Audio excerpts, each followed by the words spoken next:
Canada has been ripping us off for years. That was the declaration. A public threat delivered with confidence, designed to sound final. Reciprocal tariffs, agricultural pressure, economic leverage. The message was simple: comply or lose access. It was framed as strength, it was sold as protection, and it was meant to force submission. But that is not what happened. Within months, the very move that was supposed to corner Canada triggered an outcome no one in Washington had prepared for. Instead of folding, Canada began disappearing from the American agricultural map, quietly, methodically, permanently. This is the story of how a trade threat failed, of what Canada did instead of retaliating, and of who ultimately paid the price for a war they never asked for. To understand how this unfolded, we need to start with the claim that justified it all. The dominant narrative was simple. Canada was blocking American farm exports through extreme tariffs. Numbers like 250% were repeated until they sounded undeniable. But those figures came with conditions that were rarely mentioned. Those tariffs only applied after strict quota limits were exceeded. Limits the United States, by its own industry data, was nowhere close to reaching. In reality, most American dairy exports to Canada were entering tariff-free. According to industry associations, less than a third of available quota space was even being used, which meant the supposed barrier barely existed. The threat was based not on current losses, but on a hypothetical future. And that distinction mattered, because what failed to be understood was not just a number, but power itself. What policymakers assumed was that dependency equals leverage. That because Canada sold more food to the United States than vice versa, pressure would work, that Canada would absorb the pain, negotiate, and return to the status quo. What they failed to understand was that dependency also equals vulnerability, and once that vulnerability is exposed, the priority shifts from efficiency to control. Canada did not respond with speeches. There were no press conferences, no dramatic announcements. Instead, planning began.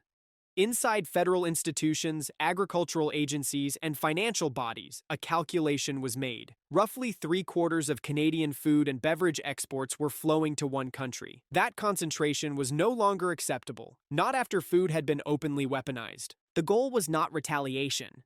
The goal was insulation. The strategy unfolded in layers. First came domestic restructuring. Provinces were encouraged to buy from each other instead of sourcing from across the border. Products that had been imported by habit began to be replaced by domestic supply. This alone accounted for billions in redirected demand. Second, existing trade agreements were activated. Canada already had preferential access to dozens of countries across Europe and the Asia-Pacific. The infrastructure was there. The tariffs were already eliminated. What had been missing was urgency. Now urgency existed. Third came new market entry. Canadian exporters began targeting regions that were actively searching for reliable suppliers. Not cheaper, reliable. Europe was the first major shift. Trade agreements with the European Union had been in place for years, but underused. As tensions rose, Canadian producers moved quickly. Dairy, beef, pork, seafood. Products that had overwhelmingly gone south began crossing the Atlantic instead. The timing was critical. Europe was facing its own supply anxieties. War in Eastern Europe had disrupted agricultural flows. Energy shocks were rippling through food prices. Governments and buyers were actively diversifying away from unpredictable suppliers. Canada fit the profile.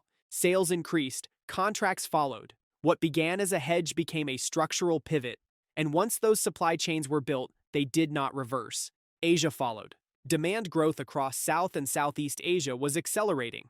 Rising populations, expanding middle classes, increasing consumption of high-quality food products. Markets Canada had previously deprioritized suddenly became central. Wheat, pulses, canola, processed foods. Exports surged across multiple categories, not as one-off shipments, but as long-term arrangements. Distribution networks were established, standards were aligned, investments were made. This was not opportunism, it was alignment. And alignment leads to lock-in. Once contracts span multiple years, once infrastructure is adjusted, once trust is built, trade does not snap back. Even if politics change, even if threats disappear. By the time the implications became visible, the pivot was already irreversible.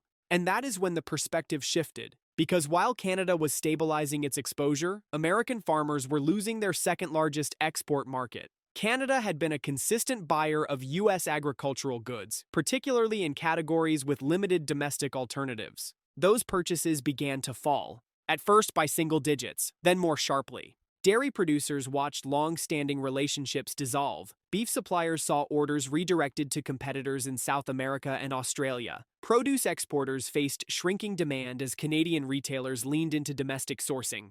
The human cost arrived quietly. A dairy farmer in the Midwest saw income drop nearly in half within a single season. A beef rancher reduced herd size after contracts vanished. Corn and soybean growers faced compounding losses as retaliatory tariffs spread beyond North America. The irony was difficult to ignore. The very farmers the policy was meant to protect were among the first to be hurt by it.